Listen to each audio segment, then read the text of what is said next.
बिस्मिल्लाहिर्रहमानिर्रहीम। अस्सलाम वालेकुम। शुरू अल्लाह के नाम से जिसने हमें अक्ल दानाई अता की। लेकिन ये इंसान ही की बदकिस्मती है कि वो अपनी अक्ल और दानाई को सिर्फ और सिर्फ गलत कामों के लिए इस्तेमाल करता है। इन्हीं गलीज तीन कामों में से एक जादू भी है। जादू से मुराद अपने इल्म और अमल के जरिए किसी के रोजमर्रा कामों में मुदाखलत करना और इसे तकलीफ पहुँचाना है। दोस्तों, जादू की दुनिया पर बेशुमार इकसाम पाई जाती है, लेकिन आज हम कबाला जादू के बारे में बात करेंगे और इसके कुछ हकाइक जानने की कोशिश करेंगे। टॉपिक की तरफ बढ़ने से पहले गुजारिश है कि चैनल को सब्सक्राइब और वीडियो को लाइक जरूर करें। नाजरीन, कबाला जादू काले जादू ही की एक किस्म है। कबाला जादू को जानने से पहले काले जादू को जानना बहुत जरूरी है और इसके तरीके को जानना भी नहायत जरूरी है। जब अल्लाह से नाफरमानी की वजह से शैतान को जन्नत से निकाल दिया गया तो इसी वक्त इसने बनी नौ इंसान से बदला लेने की ठान ली। फरिश्तों के साथ रहकर इसने जो रूहानी उलूम सीखे थे उनका गलत इस्तेमाल करने का फैसला कर लिया था। शैतान ने अपना ये फैसला बहुत सारे जन्नात के सामने रखा। सब जन्नात ने इसकी बैत की और इसका साथ देने का फैसला किया। सो दोस्तों, इसी तरह काला इल्म वजूद में आया। लेकिन दोस्तों, ये सवाल पैदा होता है कि आखिर ये काला जादू इंसानों तक कैसे पहुंचा।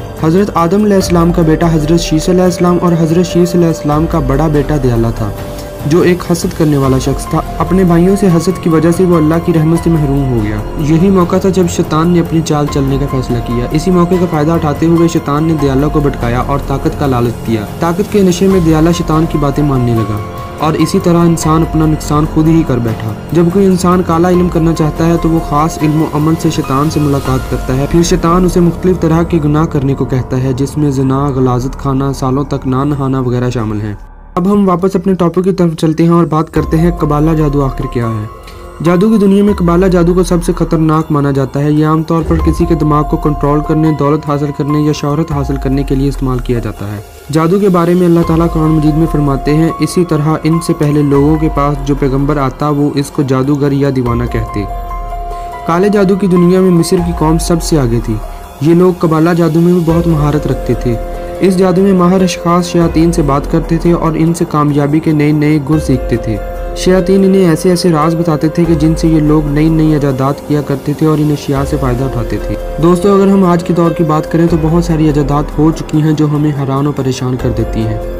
अगर हम कंप्यूटर, मोबाइल और इंटरनेट जैसी टेक्नोलॉजी को देखें तो सोचते सोचते रंग जर्द हो जाता है। आखिर एक आम इंसान को वायरलेस सिस्टम के बारे में किसने बताया? वैसे तो इन सब बातों की तस्दीक किसी के पास मौजूद नहीं है, लेकिन ऐसा हो सकता है कि इनकी इजादात के पीछे शैतान का ही हाथ हो, क्योंकि इन चीज़ों ने इंसान को फ़ायदा कम और नुकसान ज़्यादा दिया है और यही शैतान चाहता है कि इंसान को ज़्यादा से ज़्यादा नुकसान उठाना पड़े। और इन सब चीज़ों की ईजाद का क्रेडिट यहूदियों को जाता है और कबाला जादू का आगाज़ भी यहूदियों ने ही किया था। लेकिन अल्लाह ताला बेहतर जानते हैं कि इस सब के पीछे क्या राज है। बनी इसराइल के दिमागों में कबाला जादू इस कदर रच बस गया था कि जब मिस्र के मशहूर जादूगर सामरी ने सोने के बछड़े से कबाला जादू के जरिए आवाज़ निकलवाई तो हजरत मूसा अलैहिस्सलाम की कौम सोने के बछड़े पर ईमान ले आई। तो नतीजा ये निकला कि कबाला जादू ना सिर्फ जानदार बल्कि बेजान अशिया पर भी असर करता है। अब बात कर लेते हैं इसके दुनिया पर मनफी असरात की। कबाला जादू के जरिए एक या एक से ज्यादा इंसानों के दिमागों को अपने कंट्रोल में किया जा सकता है और इससे कुछ भी करवाया या मनवाया जा सकता है। इसी कबाला जादू ही के जरिए इंसानी रूह और जिस्म के ताल्लुक को ठेस पहुंचाई जाती है। रूह को कमजोर करके उसको ज़हनी तौर पर अजियत दी जाती है, जिसकी वजह से इंसान खुदकशी की तरफ बढ़ता है और इसी तरह शैतान अपने मिशन में कामयाब होता है।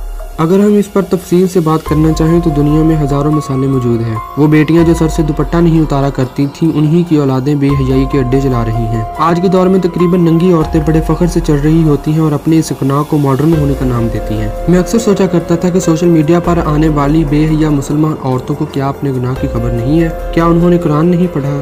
खैर, सब एक जैसे नहीं होते।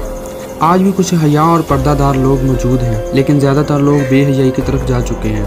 तो दोस्तों, जब हम इन सब का गौर से मुताला करें तो एक ही बात दिमाग में आती है कि ये जादू ही हो सकता है जिसके ज़रिए मुसलमानों के दिमागों को काबू कर लिया गया है कि उन्हें इस्लाम की खबर नहीं। दुनिया में मौजूद हर गलत काम आज ये मुसलमान कौम कर रही है। अगर कोई इस बेहयाई को रोकने की कोशिश करे तो उसे दकियानूस करार दे दिया जाता है और उसकी जहालत के किस्से लोगों को सुनाकर कह के लगाए जाते हैं। जादू ही की वजह है कि बेहया लोगों को अपनी जहालत नजर नहीं आती। आज आलम को जाहल जबकि बेहया को बहुत बड़ा आलम समझा जाता है। लेकिन याद रखें, जाहल या आलम की तमीज़ सिर्फ और सिर्फ इल्म की बुनियाद पर की जाती है। चूँकि कुरान में हमारे लिए इल्म का दरिया मौजूद है तो इससे रहनुमाई हासिल करते हुए हम सब ये जानते हैं कुरान में बेहिजाई से वाज़ेह अल्फाज में रोका गया है और शैतान की चालों से भी हमें आगाह किया गया है। दुआ के साथ कि अल्लाह हम सबको समझने की तौफीक अता करे। इजाज़त चाहूँगा, चैनल को सब्सक्राइब ज़रूर करें और वीडियो को भी लाइक शेयर ज़रूर कर दें। अल्लाह हाफिज़।